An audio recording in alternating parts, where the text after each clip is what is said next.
அஸ்ஸலாமு அலைக்கும் வரஹ்மத்துல்லாஹி வபரகாத்துஹு. இந்த மகத்தான அருட்கொடை ஒரு நாட்டிற்கோ ஒரு மொழியினருக்கோ மட்டும் சொந்தமானதல்ல, அகில உலகிற்குமே பொதுவானதும் உரியதுமாகும். மனிதர்கள் சிந்தித்து ஆராய்ந்து நல்லுணர்ச்சி பெறும் பொருட்டு இந்த திருக்குரானை மிக்க எளிதாக்கி இருக்கிறோம். ஆகவே இதனை கொண்டு நல்லுணர்ச்சி பெறுவோர் உண்டா என்று இறைவன் அறைகூவி கேட்கிறான். இதன் வசனங்களை சிந்தித்து ஆராய்ந்து நல்லுணர்ச்சி பெறுவதற்காக செந்தமிழ் அறிந்த மக்கள் அனைவரையும் அன்புடன் அழைக்கிறோம். இது அனைத்துலக மக்களுக்கும் உள்ள அறிவுரையே தவிர வேறில்லை. மேலும் இறைவனுடைய இந்த இறுதி திருமறை வேதம் என்ற அளவுக்கு மட்டும் மதிக்கப்படுவதோடு அமைந்துவிடாமல் என்றுமே எல்லோருக்குமே வழிகாட்டக்கூடிய வான்மறையாக விளங்கி வருகிறது.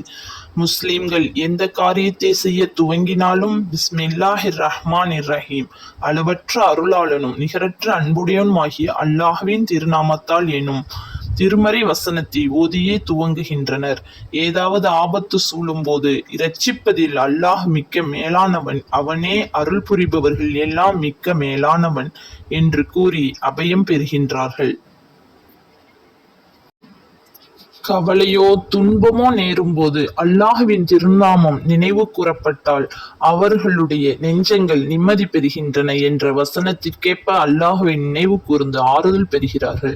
ஏதாவது துக்க செய்திகளை கேள்வியுற்றால் நிச்சயமாக நாம் அல்லாஹுக்காகவே இருக்கிறோம், நிச்சயமாக நாம் அவன் அளவிலேயே மீளுவோம் என்று கூறி உறுதி பெறுகிறார்கள்.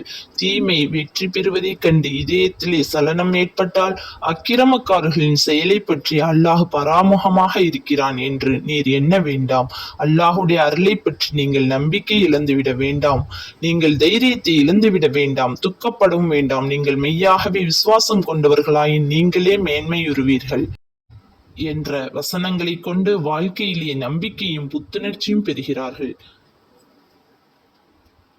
இவ்வாறே நெஞ்சத்திற்கு சஞ்சீவியாக உள்ள வசனங்களும் வாழ்க்கையின் பல்வேறு துறைகளிலும் வழிகாட்டும் வசனங்களும் ஆயிரக்கணக்கில் இருக்கின்றன.